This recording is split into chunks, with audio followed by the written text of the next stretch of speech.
Hello kabayan, magandang araw at magandang gabi kabayan. Nissan Kick-Tail kabayan, repair yung panel saka yung pintuan. Bago yung molding na yan. So, bago ang lahat kabayan, huwag kalimutang mag-subscribe kabayan ha. Paki-like din kabayan. Maraming salamat. Malaking bagay na din sa akin yan kabayan. Para gaganahan tayo mag-upload ng mga ganitong tutorial. So, complete tutorial to si kabayan. Step by step si kabayan ha. Wow. So, ito kabayan, kunting gas-gas lang siya kabayan ha. Ibig sabihin natanggal yung pintura, kalawang agad. So yun ang mahirap dito kabayan. Basta yung masagi yung kotse mo, tapos makita yung bakal, so isang winter lang yan, kalawang agad. Kaya mas maganda pag mayroon, kung ikaw nasagi yung kotse mo, lagyan mo ng primer. So para hindi siya papasukan ng kahit bibili ka na ng yung kanit lang kabayan, tapos sprayhan mo ngayon para mayroon siyang protector, hindi siya papasukin ng kalawang. Pag hindi mo pa ipa-repair yon, pero pag ipa-repair okay lang, pero pag hindi mo na abutan ng mga isang taon, so kailangan tirahin mo ng kanit yon para sigurado. So ayan, ni-repair na natin kabayan. Unang tira natin yung panglihan na maliit lang, tapos ang ginawa ko kabayan, hindi na ako spot yung spot natin na panghila, spot tapos yung puller natin. So saglit lang tanggalin yung molding. So ganun lang, pagtanggal ng molding masisira yung clip, walang problema din yan saka kasi bago yung molding na yon. So ito ang kabayan, so, mas maganda pa fibers, tinira ko ng fibers siya. Pinalo-palo ko yung labas, tapos yung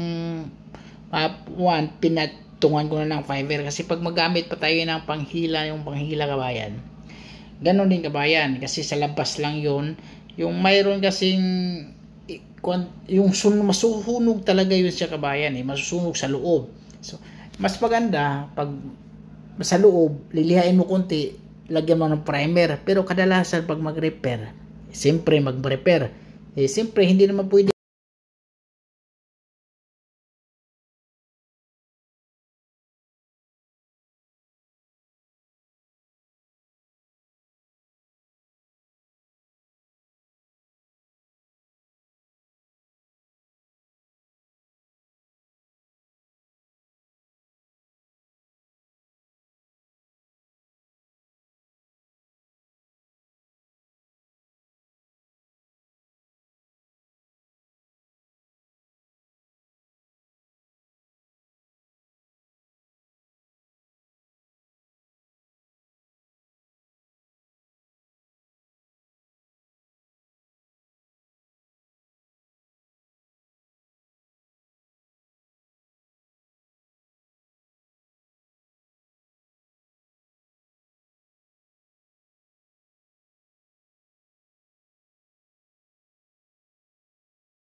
delikado yan pag makapal din yung masilya, kasi mabiyak yan.